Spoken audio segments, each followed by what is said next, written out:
Depending on the dose, mushrooms can be more manageable and milder than many other psychedelics.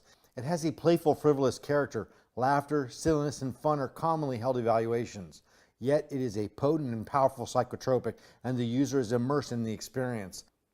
There is no way of minimizing its effect. A lighter dose will yield a lighter experience, but once you are under its full effect, you will be immersed in the shroom reality. It will need to be mentally reconciled with normal reality. Higher doses, as consistent with any drug, can bring in uneasy, uncomfortable feelings of fear, confusion, lack of control of thoughts, environment, and overall reality. Visual hallucinations can be an integral feature, though as with all classic psychedelics, they remain surreal rather than real. It is wise to accept that they are not real and therefore cannot hurt you. It is very possible to have a bad mushroom trip, but this is not its nature. The badness is our own interpretation of the experience. Shrooms do not turn on fear switches in our brains. Shrooms facilitate intense, altered perceptions, and the individual mind interprets them as good or bad. The hallmark of the entheogenic experience is the transcendent and even mystical states of conscious awareness. Entheogens have been prolific and consistent features of tribal, religious, spiritual insights for a long, long time. Native Americans used all different types for what they felt was access to the spirit realms. Usually only a shaman was permitted to experience them, a shaman being the tribal priest or spiritual liaison for the tribe.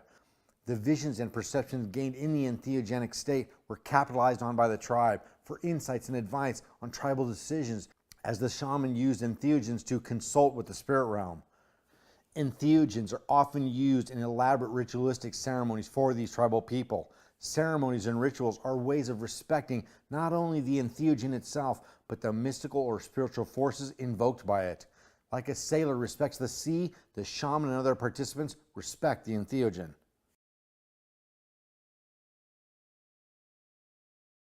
The 2C drugs are what I call cartoonadelics. They are commonly described as entering into a cartoon-like dimension, not so much figuratively, but quite literally. I've heard many stories and descriptions that include perceptions that the user is actually in and is a cartoon, like one of those hybrid live-action animated films like the old Roger Rabbit movie. There are dozens of 2C drugs, but 2CB is the most popular one, having the best results and benefit. Most 2CB users do not even know there are other 2CCs available, since they are rarely used or encouraged in the 2C culture. 2C drugs were first synthesized by American chemist Andrew Shulgin in 1970. The name is derived from its structure of 2 carbon atoms on the benzene ring. They are part of the group of phenethylamines, a set of molecules with this main feature to its structure. The 2C drugs seem to lack the profound quality often associated with the classic psychedelics. They are strange and distort reality intensely to the point that it can become impossible to differentiate between the drug perceptions and visuals and the real ones. Most individuals on CBs seem to have a lot of fun while on it, yet they often do not remember or even have a real awareness of their trip while it's happening. 2Cs are ingested, swallowed, or eaten in 15 to 30 milligram doses. It usually comes in a powder or pill to be swallowed or infused in a water or drink, simply licked and ingested. 100 milligrams would be an extraordinary and possibly dangerous dose. It takes 40 to 75 minutes to reach its peak effect and lasts approximately 4 to 6 hours.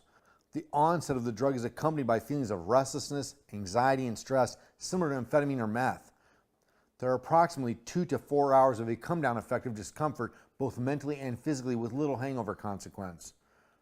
Many physical symptoms include diarrhea, stomachache, and other lingering and sometimes intense gastrointestinal issues, which are common with all psychedelics. Like an acid trip at high dose, body high like ecstasy has entheogenic characteristics like classic psychedelics. 2Cs are a rave drug. They are most popular with those under 25 and at music events, raves, concerts, and parties.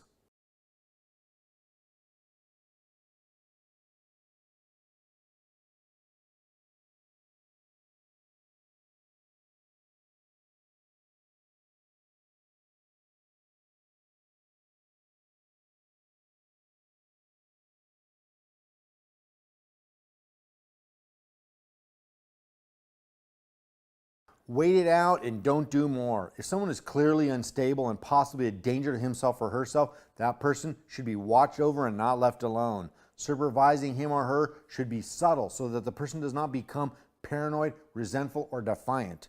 The main reason for appeasing his or her mind and disposition is not to ensure that person has a good time, but so the supervisors, babysitters have an easier time doing it. There is no evidence that 2Cs are any more addictive than classic psychedelics. To assist, inspire, or encourage someone to cease using this or any psychedelics, review the ecstasy and other non-addictive drug sections, especially LSD, to get the proper mentality and strategies. As mentioned, there are far too many known psychedelic and entheogen substances to detail each of them. Psychedelic experiences are very similar overall. They leave similar impressions and enhance the philosophical, mystical component to our thinking and feeling. They do feel different, and we will briefly explore the spectrum of their experience. Entheogens. An entheogen is a substance that induces contemplations of theology, thoughts concerning God and religion.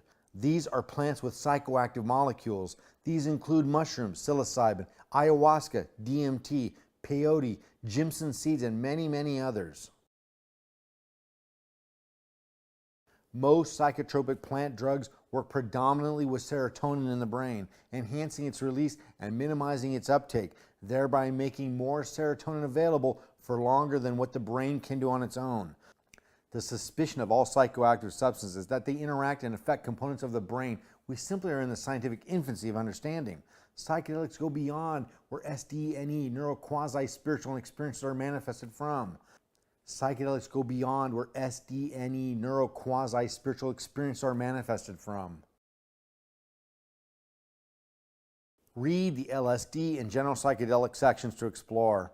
The similarities are enough to infer and apply here. Each psychotropic drug varies in intensity and potency. If not properly prepared, they are toxic and poisonous and can kill. Psychotropics have histories with tribal mystics, such as the native North or South American shamans, who might ingest psilocybin or peyote to facilitate a vision quest, an altered state of consciousness that would grant them access to the spirit world, where they could communicate with wise and knowledgeable forces that would advise them.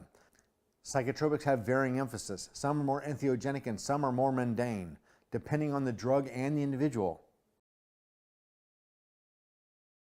Again, the sections on LSD and DMT are enough to cover this topic, as the insights and strategies are transferable.